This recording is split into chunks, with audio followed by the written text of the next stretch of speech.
오늘은 종려주일이며 또한 고난주간이 시작되는 수단주일입니다. 주님의 고난을 기억하고 그 고난에 동참함으로 우리의 믿음이 온전해지기를 소망합니다. 우리 평안으로 인사하겠습니다. 주님의 평안 여러분과 함께, 옆 사람과도 인사합니다. 부드럽고 따뜻한 사람이 됩시다. 겸손한 사람이 됩시다.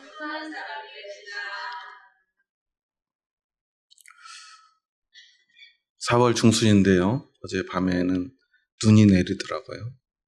눈을 보셨나요? 깜짝 놀랐는데요. 여름이 온 줄 알았는데.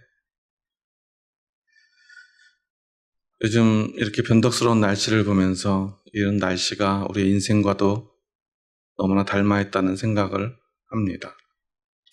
내일을 알 수 없는 오늘을 우리는 살아가고 있습니다. 정치, 경제, 그 무엇 하나도 예측할 수 없는 오늘을 우리는 살아가고 있습니다. 특히나 2025년의 대한민국은 예측할 수 없는 파도처럼 우리의 삶을 정치가 또한 경제의 문제들이, 삶의 문제들이 휘몰아치고 있습니다.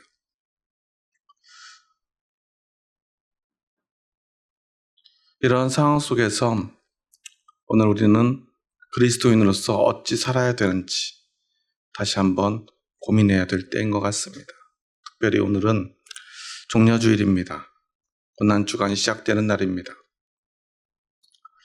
우리가 주님을 따라간다는 것의 참된 의미를 우리가 생각하고 세상의 높은 파고가 우리를 휘몰아치는 그 순간에도 우리는 우리의 길을 잃지 말아야 할 것입니다. 마침 지난주에 어쩌면 오늘 우리 대한민국 이 나라와 또한 교회에 어떤 메시지를 던져줄 만한 영화가 개봉을 했는데요. 지난 4월 9일은 보네퍼 목사님이 죽은 지 80주년 되는 날이었어요. 그날을 기념해서 보네퍼라고 하는 영화가 개봉을 했습니다. 아마 대부분 잘 모르실 거예요. 광고도 하지 않고 전 영화를 보려고 예매를 하려고 그랬더니 영화도 잘 안 해서 좀 오후에 보고 싶은데 아침 일찍 첫 타임 아직 그 건물 문도 안 열은 시간에 상영을 한다길래 어떻게 하나 일단 예매를 해놓고 아침 일찍 일어나서 가봤는데요. 문이 다 잠겨 있어가지고 주차장을 못 찾아서 헤매다가 겨우 영화를 봤어요. 극장에 들어갔는데요. 저는 극장이 이렇게 작은 극장을, 그렇게 작은 극장을 처음 봤어요. 좌석이 다 합쳐서 한 20개 정도 되는 극장이 있더라고요. 그나마 좌석이 없어서 제일 앞좌석을 예매했는데 너무 눈이 아파가지고 다행히 두 번째 줄에 좌석이 비어 있어가지고 표를 바꿔가지고 들어가서 영화를 봤습니다. 영화 보는 내내 눈물이 나고요. 영화가 다 끝나고 엔딩 크레딧이 올라가는데 아무도 일어나지를 못해요.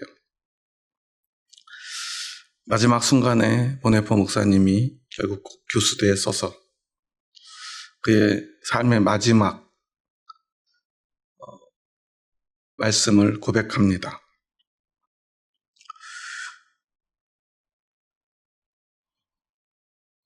망가져버린 세상과 또한 교회, 그것을 바로잡고 바른 신앙, 참신앙을 외치다가 결국 교수대에 선 그는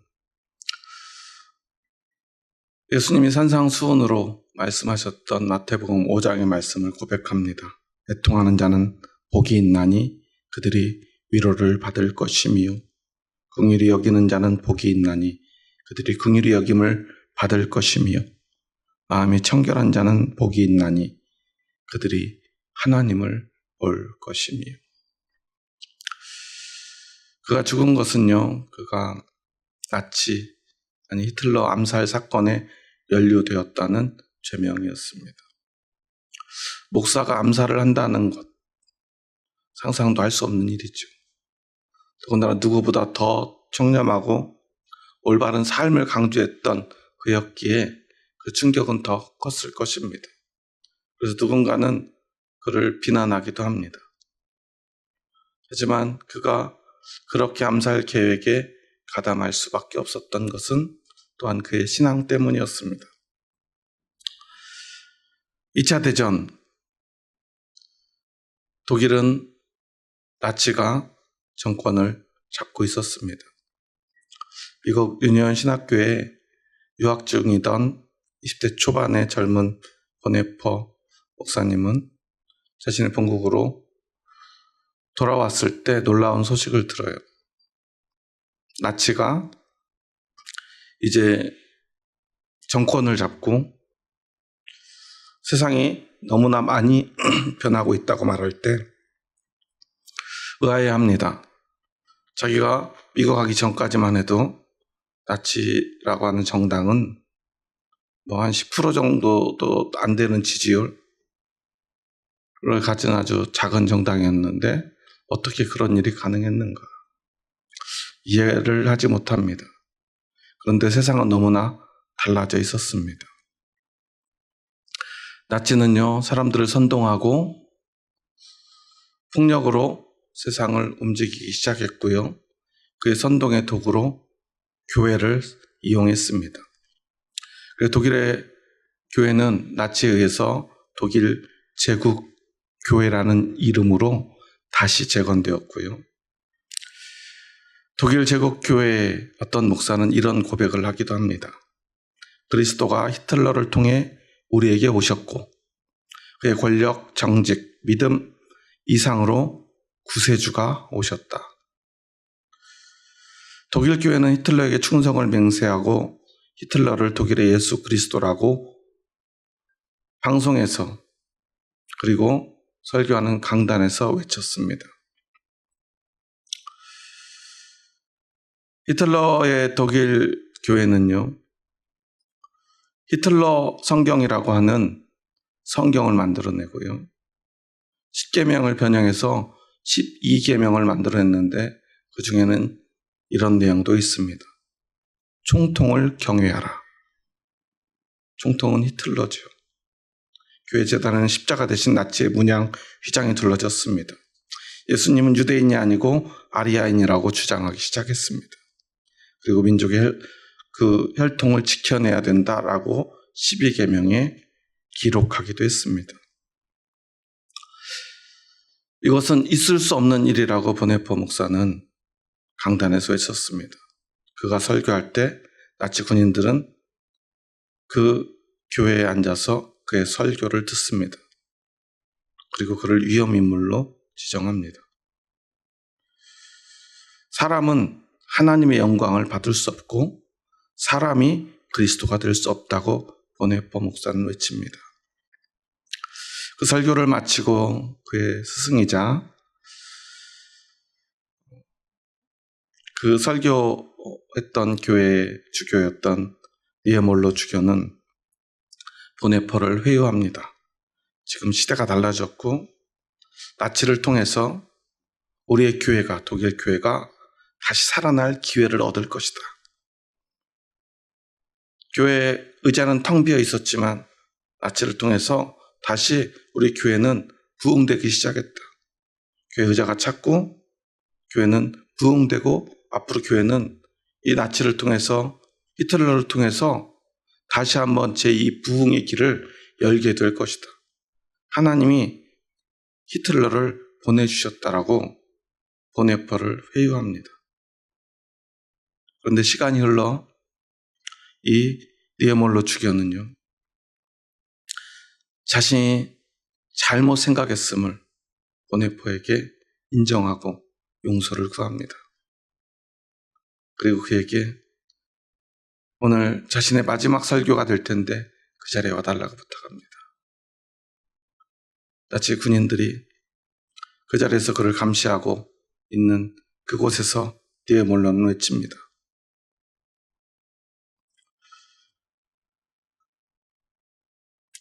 자신의 잘못을 인정하며 그는 이런 고백을 드리는데요.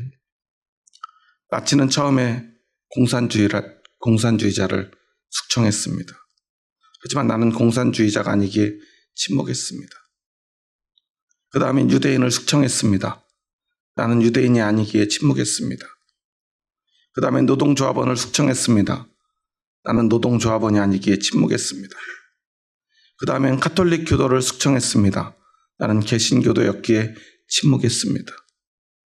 마지막에 그들이 내게로 다가왔을 때 나를 위해 말해줄 리가 아무도 남아있지 않았습니다. 그리고 그는 결국 집으로 돌아와 가족과 함께 마지막 식사를 하던 중에 붙잡혀가 수용소에 갇히게 됩니다. 전쟁이 끝날 때까지 그는 돌아오지 못합니다.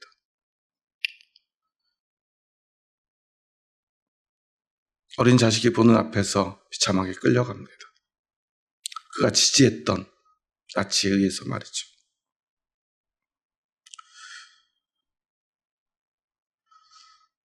어쩌면 그 광기에 서린 그 파시즘의 모습, 그리고 그 선동에 앞장선 교회의 모습은 오늘 2025년 한국의 모습과 너무나 닮아 있습니다.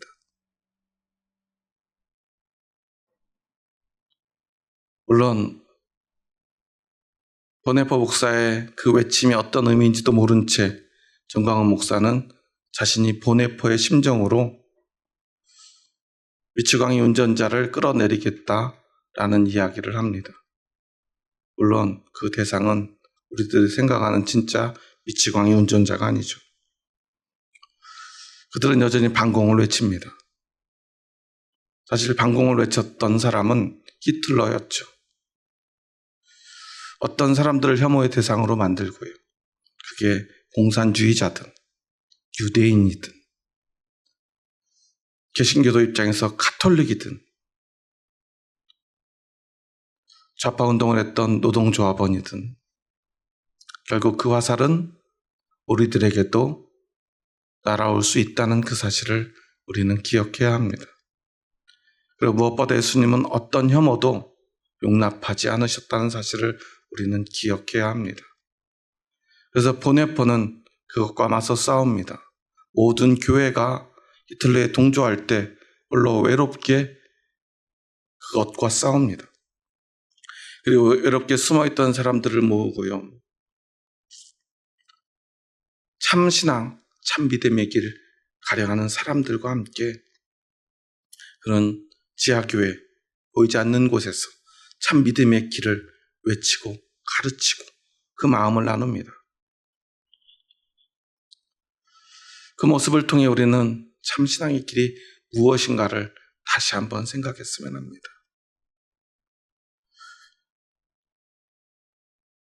교회가 살 길이 무엇일까?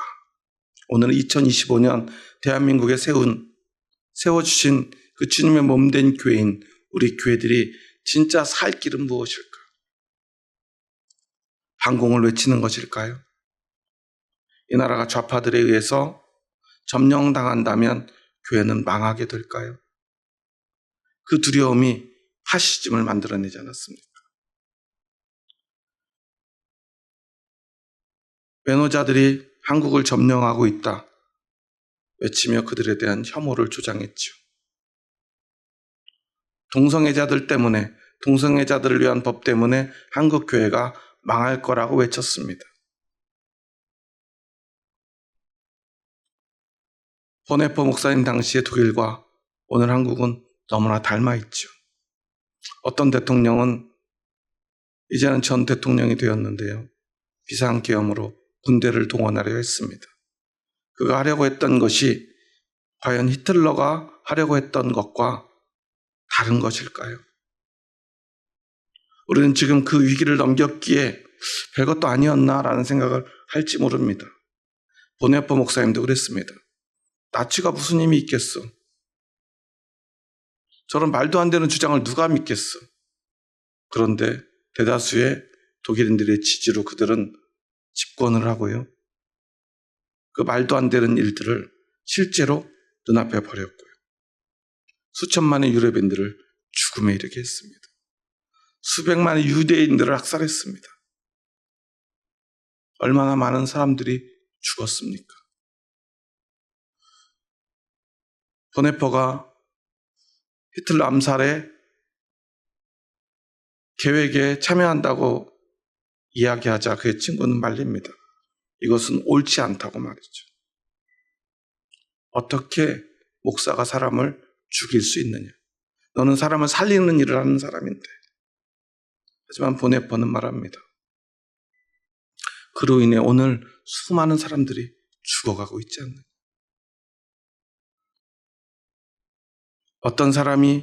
어떤 미친 사람이 운전을 해서 사람들이 죽어나가고 있다면 우리는 그 사고당한 사람을 상처를 싸매주고 고쳐줄 것이 아니라 그 운전자를 그 차에서 끌어내려야 한다.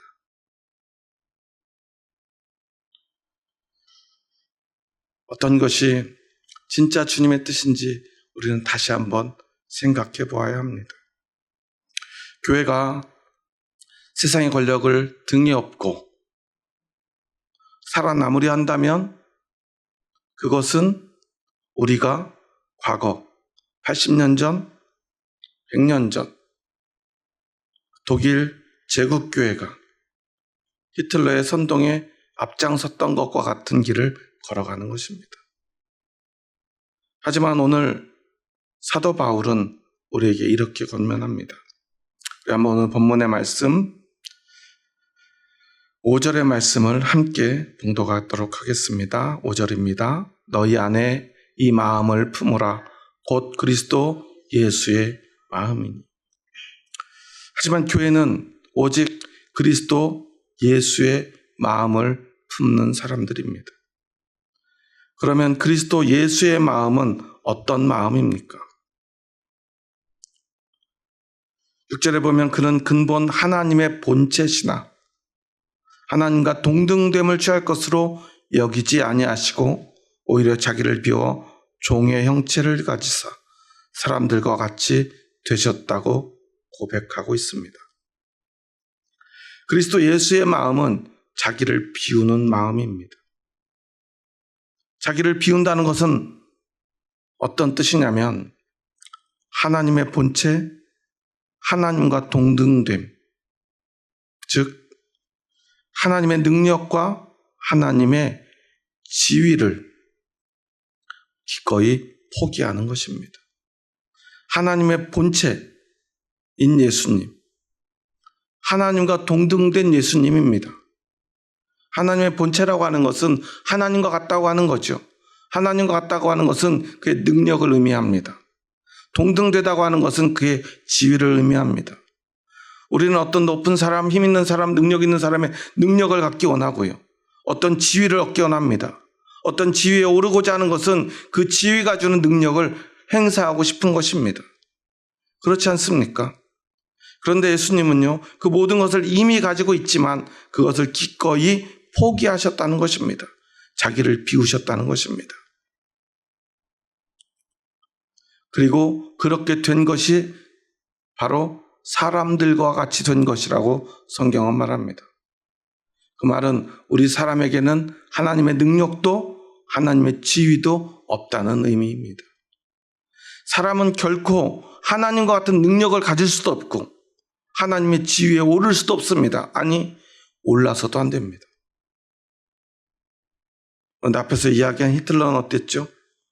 그는 히틀러 성경이라는 것을 만들어서 그곳에서 모든 유대인들의 흔적을 지워버립니다. 히브리어도 쓰지 않습니다.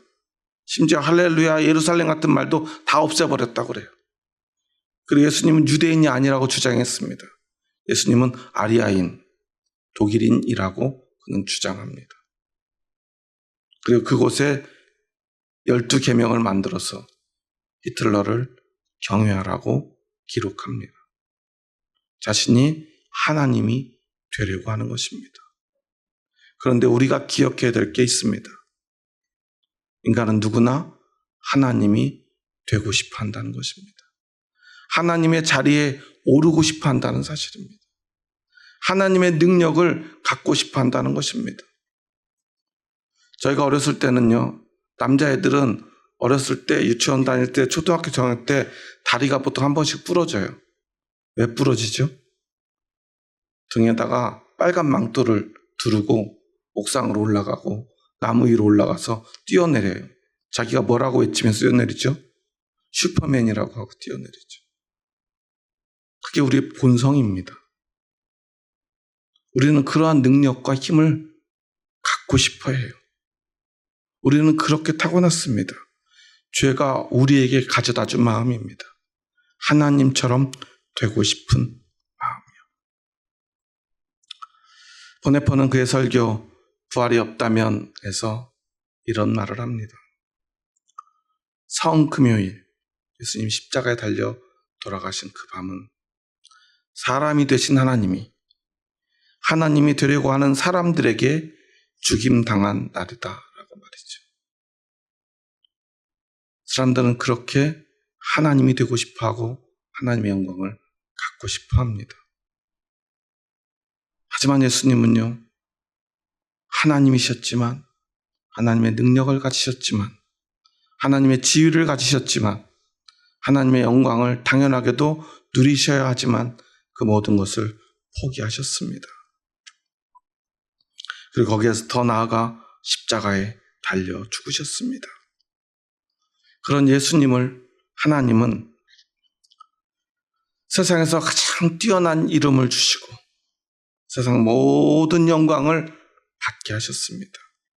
오늘 본문의 말씀 함께 읽습니다. 우리 8절에서 10절 말씀을 함께 읽습니다. 사람의 모양으로 나타나사 자기를 낮추시고 죽기까지 복종하셨으니 곧 십자가에 죽으심이라. 이러므로 하나님이 그를 지극히 높여 모든 이름 위에 뛰어난 이름을 주사 하늘에 있는 자들과 땅에 있는 자들과 땅 아래 있는 자들로 모든 무릎을 예수의 이름에 꿇게 하시고 그리고 모든 입으로 예수를 주라 시인하여 하나님 아버지께 영광을 돌리게 하셨느니라고 고백합니다. 하나님께 영광을 돌린다고 하는 것은 오직 예수 그리스도를 주로 시인할 때만 가능하다는 것입니다. 예수를 주로 시인한다는 것은 어떤 의미죠? 내가 예수님의 종이 되는 거예요. 종이 된다는 것의 의미는 어떤 것입니까? 주인이 명령하는 것을 그게 무엇이 됐든 따르는 것이고요. 주인이 어디를 가든 따라가는 것입니다. 주님은 말씀하셨죠. 나를 따르라고요. 회개하라 천국이 가까웠다고 말씀하셨죠. 그리고 주님은 나를 따르라 말씀하시며 십자가로 나아가셨습니다. 그러면 우리는 어떻게 하나님께 영광을 돌립니까? 예수님을 주로 섬기고 예수님을 따라감으로 하나님께 영광을 돌리는 것입니다. 그러면 모든 교회가, 모든 그리스도인이 가야 될 길은 어디입니까? 바로 십자가의 길입니다. 십자가를 지는 것 말고 하나님께 영광을 돌릴 방법이 없다는 사실입니다. 그런데 오늘 우리 교회는 어디로 나아가고 있습니까? 정치를 통해, 돈을 통해, 큰 건물을 통해 영광을 받으려 합니다. 힘을 가지려 합니다. 사람들에게 가장 보기 좋은 모습, 마치 천사의 모습으로 가장한 사탄의 모습처럼 사람들을 속이려 합니다. 그리고 그것이 바로 하나님께 영광을 돌리는 것이라 외칩니다. 언젠가부터요, 많은 분들이 저에게 SNS로 여러 문자들을 보냅니다. 중북 좌파를 척결해야 됩니다. 이 나라에서 공산당을 몰아내야 됩니다. 동성애자들을 없애야 됩니다. 동성애 법이, 사실은 동성애법이라는 법은 없어요. 차별금지법이 있죠. 그 법이 통과되면 목사들은 다 감옥에 끌려갈 것입니다. 동성애 결혼을 줄에서 달라고 그러는데 거절하면 감옥에 갑니다. 그런데 이번에 그런 일은 벌어지지 않을 거라는 것을 정광훈이 증명해냈죠. 광화문에서 그런 이상한 소리, 말도 안 되는 내란을 선동해도 지금도 감옥에 가지 않았어요. 그런 사람도 감옥에 가지 않는데 목사가 신앙의 양심에 따라 동성애 결혼의 주례를 거부하는 게 왜 죄가 되죠? 그런 것은 죄가 될 수 없어요. 그런데도 계속 그런 선동을 합니다. 왜 그럴까요? 그 선동을 통해서 그들은 힘을 얻으려 하기 때문입니다. 교회가 힘이 있어야 살아남는다고 생각하기 때문입니다. 하지만 교회는요, 세상의 권세와 결탁하는 순간 언제나 타락해 왔습니다. 그렇게 중세 교회가 타락했고요. 오늘 한국 교회가 타락해 가고 있습니다. 교회는 언제나 핍박받을 때, 십자가를 질 때 다시 한번 부흥의 문을 열었던 것을 우리는 기억해야 합니다. 왜냐하면 교회는 오직 십자가의 길 외에는 하나님께 영광을 돌릴 방법이 없기 때문입니다. 여러분은 십자가를 지실 수 있습니까?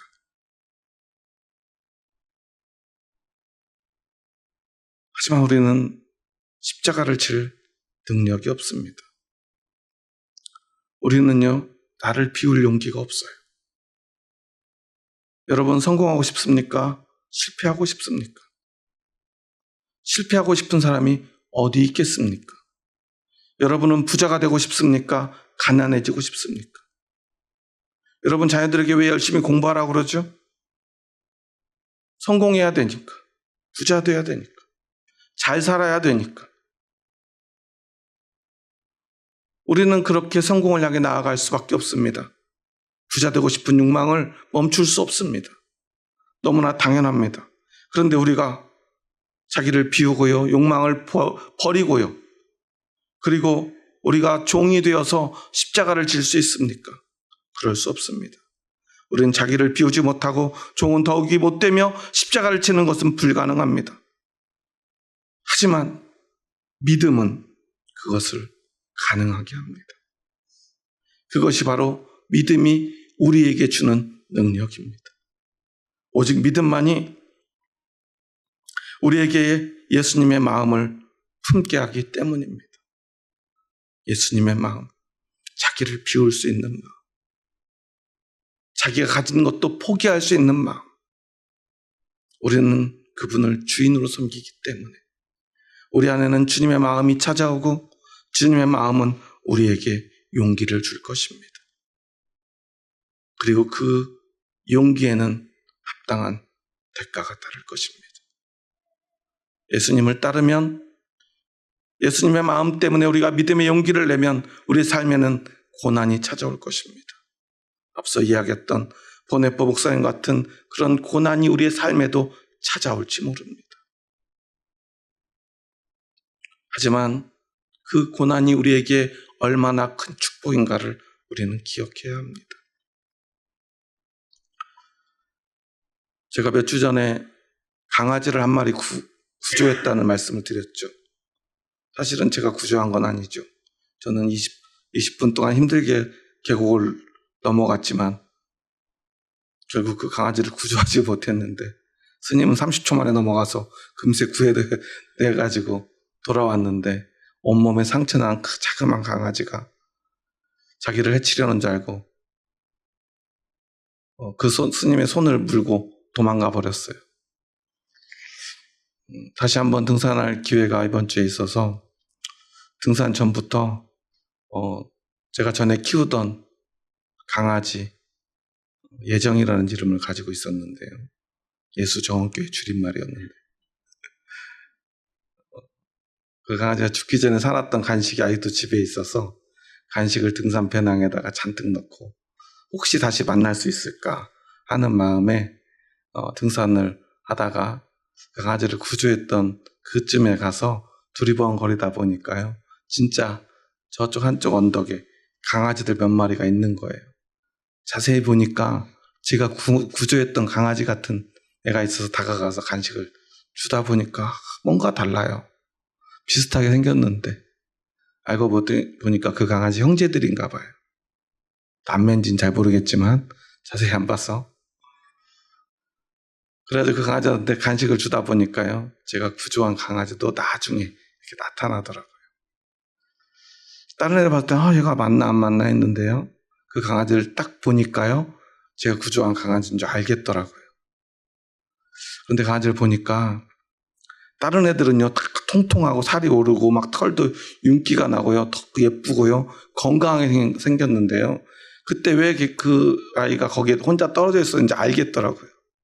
혼자만 왜소하고요, 온몸에 상처가 나 있고요, 털은 윤기가 하나도 없어요. 그때 제가 구조할 당시에 다쳤던 눈은 여전히 빨갛게 부어 있고요. 그래서 얼굴을 보면 한쪽 눈은 조그만하고 한쪽 눈은 커요. 부어가지고. 그래서 간식을 주면서 사진을 이렇게 찍어놔서 집에 와서 봐도요, 참 못생겼더라고요. 그런데요, 여러 마리의 강아지가 있는데 제 눈에는요, 그 조그맣고 털에 윤기도 없고 상처뿐인 그 강아지만 제 눈에 들어오고요, 더 사랑스럽게 보입니다. 제가 간식을 줬더니 다른 덩치 큰 녀석이 막 뺏어 먹으려고 그래가지고요, 다른 애들이 저렇게 밀어내고요, 몰래 하나 더 주고 왔어요. 저는 그 모습을 보면서 하나님께 사랑받는다는 것, 하나님께 구원받는다는 것의 의미를 다시 한번 깨닫습니다. 우리의 구원은요, 하나님의 사랑은 우리의 완전함을 사랑하시는 것이 아니라는 거예요. 상처나고 볼품없지만 그 사랑스러운 강아지처럼 우리에게도 예수 그리스도의 그 십자가의 상처가, 하나님의 상처인 그리스도가 새겨진 사람을 하나님이 보실 때 그 사람이 사랑스럽게 보이는 거죠. 우리가 정말 위대한 일을 하고요, 뭔가 교회를 위해서 큰 일을 했을 때 하나님은 그 사람을 사랑하시는 것이 아니라는 사실이에요. 내가 완벽하고 완전해서가 아니라 하나님의 상처, 하나님의 가장 아픈 손가락인 예수 그리스도, 그 그리스도의 십자가가 새겨진 그 십자가가 상처로 남겨진 사람만이 하나님의 눈에는 사랑스럽게 보이겠구나. 우리는 그것을 기억해야 합니다. 예수님의 마음을 품으면요, 우리는 그 믿음이 우리를 그리스도의 십자가로 인도할 것입니다. 그래서 그 양심 때문에, 그 믿음 때문에 우리는 때로 당하지 않을 고통도 당해야 될 것입니다. 그 믿음 때문에 우리는 억울함을 당해야 될 때도 있을 것입니다. 더 부자가 될 수 있지만 더 부자가 되지 못할 수도 있습니다. 아니, 감당하지 못할 가난에 시달려야 될지도 모릅니다. 하지만 그 모든 것은 우리에게 영광의 상처가 될 것입니다.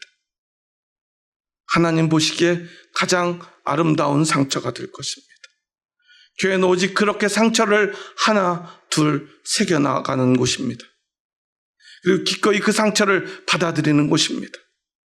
그 교회만이 진짜 주님의 몸된 교회임을 여러분 기억하시기 바랍니다. 우리는 그렇게 하나님 앞에서 위대한 일을 할 수는 없지만 예수님의 마음을 품고 십자가의 상처를 하나 둘 새길 수 있는 사람들임을 기억하시기 바랍니다. 주님의 마음이 그것을 가능하게 할 것입니다. 여러분을 도울 것입니다. 영화를 보는데요, 보네퍼 목사님을 연기하는 그 연기자가 너무 착하게 생겼어요. 연기자가 아닌 줄 알았어요. 머리는 다 빠져가지고 대머리인데 얼굴은 어쩜 그렇게 착하게 생겼는지, 억울하기까지 그렇게 느껴질 정도로 착하게 생겼는데요,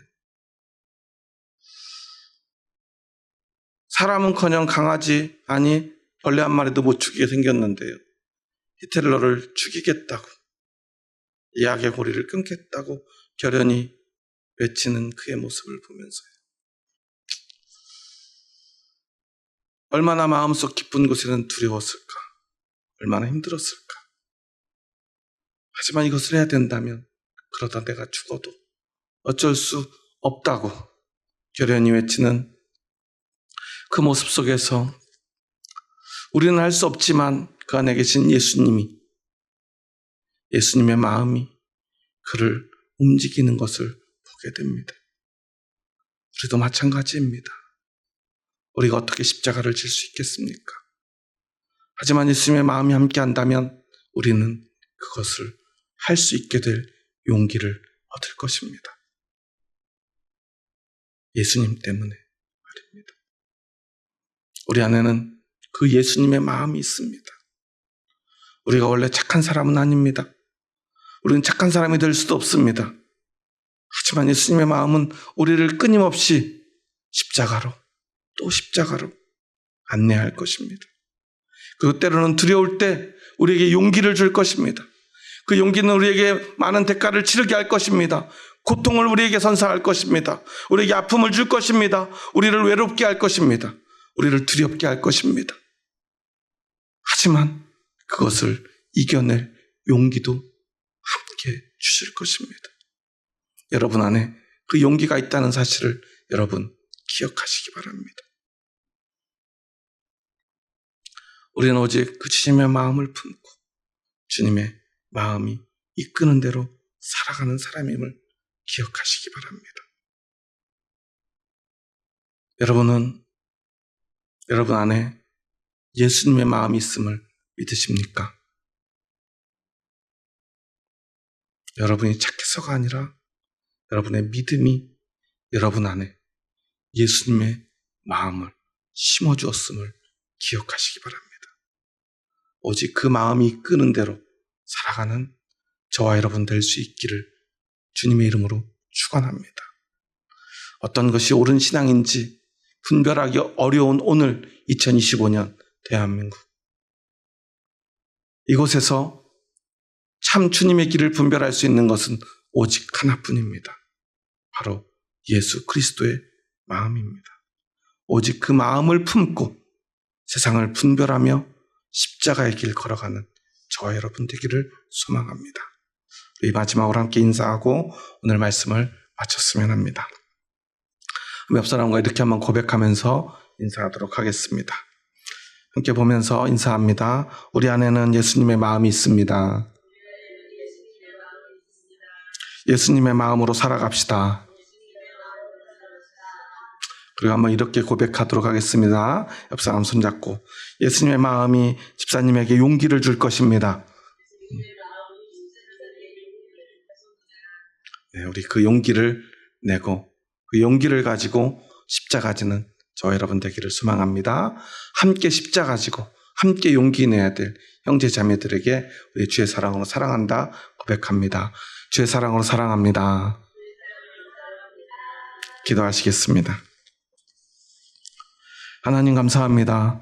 저희 부족하고 연약한 자들 사랑하셔서 저희들을 참 구원의 길로 인도하여 주시니 감사합니다.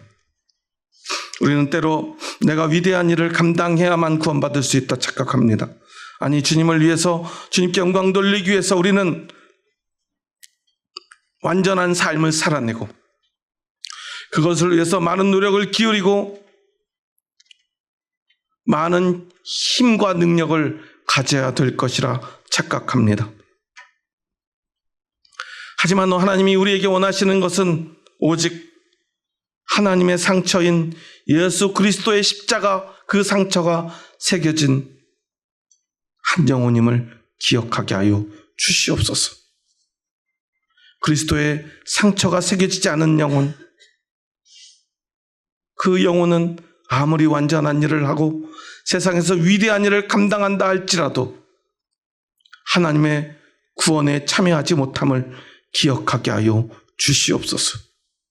오직 예수 그리스도의 십자가를 믿는 그 믿음만이, 예수 그리스도의 마음을 품고 예수님을 주로 섬기며 자신의 모든 욕심과 자신이 원하는 그 모든 것을, 자신이 세상에서 쌓아온 모든 지위를 포기하고 오직 주님의 종으로 주님만을 섬기며 주님만을 따름으로 주님과 함께 십자가를 진 그 상처만이 우리를 구원에 이르게 한다는 그 사실을 믿음으로 고백하며 오늘 이후로 오직 예수 그리스도의 마음을 품고 살아가겠노라 믿음으로 고백하오니 우리의 믿음의 고백을 받아 주시옵소서. 하나님의 사랑의 눈으로 우리를 구원하여 주시옵소서. 예수님의 이름으로 기도합니다. 아멘.